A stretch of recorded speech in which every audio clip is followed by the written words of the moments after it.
Based question है in the development of the child. तो इसमें मतलब कि बच्चे के जो विकास के लिए कौन सा ऑप्शन सही है, ये हेरिडिटी और आपका इन्वायरमेंट के बेस के ऊपर। Both heredity and the environment are contributed by 50-50% in development of the child. The relative contributions of the adult and gene are not additive. Heredity and environment do not operate together, none of above. तो इसका answer तो of course like 50-50 होगा। Both heredity and the environment are best, but heredity and environment are contributed 50-50%, okay, 50-55 in the development। मतलब कि ये कहने का मतलब ये है कि दोनों 50-50% होता है।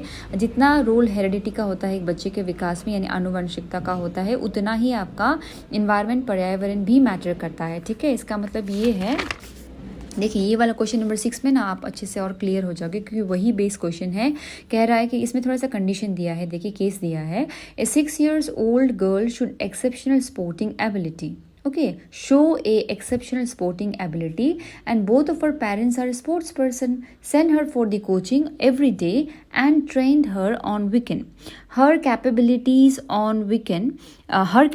are most likely to be the result of an interaction between, मतलब उनका जो ये कैपेबिलिटी जो है, उनका जो ये क्षमता है, जो एबिलिटी है, ये किसके कारण हो सकता है। देखते ये हो सकता है वही हेरिडिटी एंड इन्वायरमेंट के कारण। देखिए बच्चे में तो आया है वो गुण अपने पेरेंट्स से, और आता ही कुछ न कुछ गुण अपने पेरेंट्स से आता ही है, ठीक है। वो हेरिडिटी जो उनका देन है पेरेंट्स से। लेकिन अगर उनके मम्मी पापा के क्योंकि स्पोर्ट्स में है तो ऑफकोर्स उसका ब्लड में भी होगा ही ये चीज़, है ना।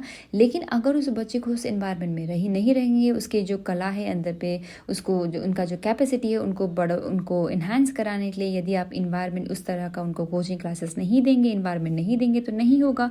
तो इसलिए देखिए आगे वाले क्वेश्चन में जो यहाँ पे एक था ना कि 50-50 है दोनों, यस, क्योंकि हेरिडिटी और इन्वायरमेंट दोनों ही डिपेंड करता है। देखिए यहाँ पे भी वही है, environment, heredity and the environment, even this one देखिए जेनेटिक एंड द इन्वायरमेंट, सारा मतलब कि क्वेश्चन नंबर, देखिए ये आपका जो है ना influence of heredity of environment, ये चैप्टर 3 इसी का नाम, वही लाइक टॉपिक का नाम भी है, ठीक है। मतलब कि यही बेस पे है।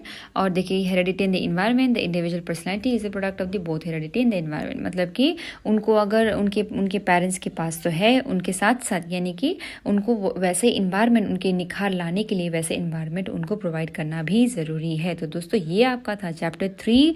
तो मैं आशा करती हूँ कि आप लोग का समझ में आया। मैं थोड़ा सा इसका नोट्स आप लोग को दे दूंगी, स्क्रीनशॉट वगैरह जितना है नोट्स है मैं आप लोग किसी चैनल में डाल दूंगी। अगर कुछ प्रॉब्लम है तो आप मुझे पूछ सकते हैं दोस्तों। तब तक के लिए नमस्कार and thank you so much.